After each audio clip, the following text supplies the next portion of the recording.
En République démocratique du Congo, il y a une femme qui a fait l'impossible. Appelez-moi Francine ou Gisèle. Avant d'en dire plus, je suis une dame qui a épousé 2 maris. Oui, vous avez bien entendu. Cette femme a 2 maris et ils vivent tous dans la même maison.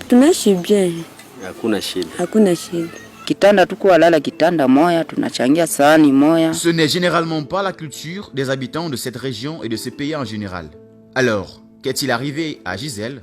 Ou voulait-elle apporter de la créativité dans ce domaine où elle vit? Ou peut-être a-t-elle envoûté ses hommes?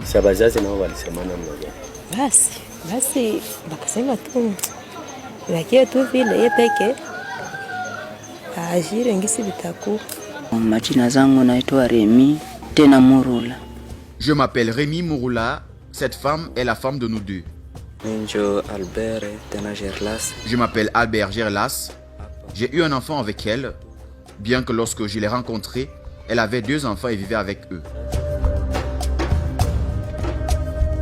Rémi Mouroula et Albert Gerlas sont maintenant des amis proches. Jusqu'à présent, il semble qu'ils partagent tout à partir de la maison dans laquelle ils vivent, le lit dans lequel ils dorment, jusqu'à la femme qu'ils partagent tous, qui est Francine. Il s'agit d'un phénomène très rare appelé polyandrie. C'est quand une femme épouse plus d'un homme et vit avec eux dans la même maison. Il reste maintenant pratiqué dans les hautes montagnes de l'Himalaya en Asie, dans ces montagnes rejointes par de nombreux pays, dont l'Inde, le Népal et la Chine. Il y a une province appelée Tibet, gouvernée par la Chine. Elle est largement acceptée et pratiquée dans leur culture. Maintenant, nous nous dirigeons vers le Congo dans le territoire de Kabari. Chaque fois que je voyage dans ce pays, je n'ai aucun doute que j'entendrai ce que mes oreilles n'ont jamais entendu, que je verrai ce que mes yeux n'ont jamais vu. Nous nous rencontrerons face à face avec Francine et ses 2 maris. Voyons ce qui a fait que ces hommes sont d'accord avec la polyandrie. Que disent leurs familles à ce sujet et comment gèrent-ils en ce qui concerne le temps d'intimité? Maintenant, rencontrez la femme qui a épousé 2 hommes. Je m'appelle Francine, alias Gisèle, et j'ai 2 maris. La première fois que j'ai épousé un homme, si je me souviens bien, c'était il y a 6 ans. Et avec cet homme, nous avons eu 2 enfants. Nous vivions bien, sans aucun problème. Juste parce que la vie n'était pas facile, l'homme est parti en voyage et n'est pas revenu. Alors je me suis retrouvée toute seule. J'ai passé 3 ans et demi dans une vie célibataire sans mon mari. Après ces années, je l'ai perdu, puis je suis tombée amoureuse de cet autre homme et nous nous sommes mariés. Après 1 an, alors que j'étais avec le 2e mari, le premier mari est revenu. Après tout ce temps, je ne savais pas où il était passé.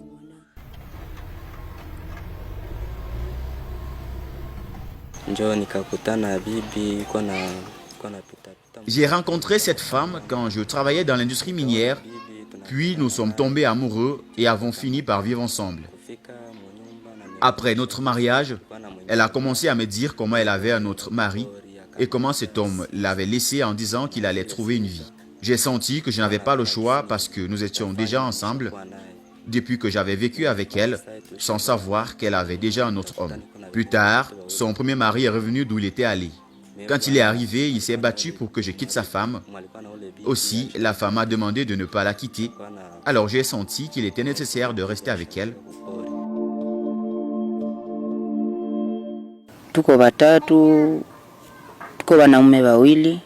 Nous sommes 3 ici et nous nous entendons bien. Cette femme est notre femme comme nous sommes 2 hommes. C'est moi qui l'ai épousée en premier, mais après notre mariage, je suis allé loin pour trouver une vie pendant 3 ans et demi. Depuis que je suis parti, je suis revenu sans parler à ma femme une seule fois.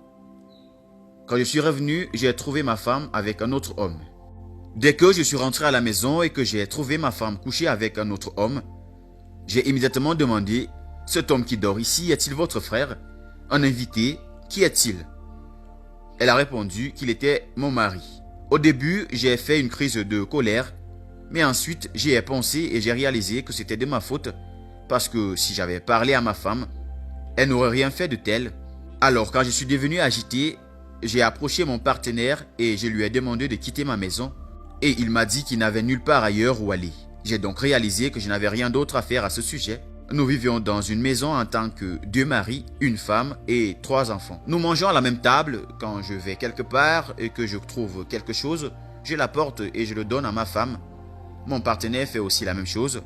Puis elle cuisine, nous mangeons.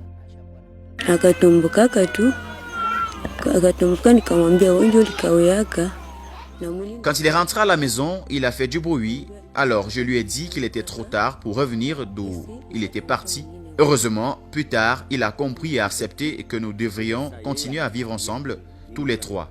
Nous dormons dans la même chambre et sur le même lit. Je les aime tous les 2. Ils m'aiment aussi. Nous nous entendons tous bien et nous vivons en paix à la maison.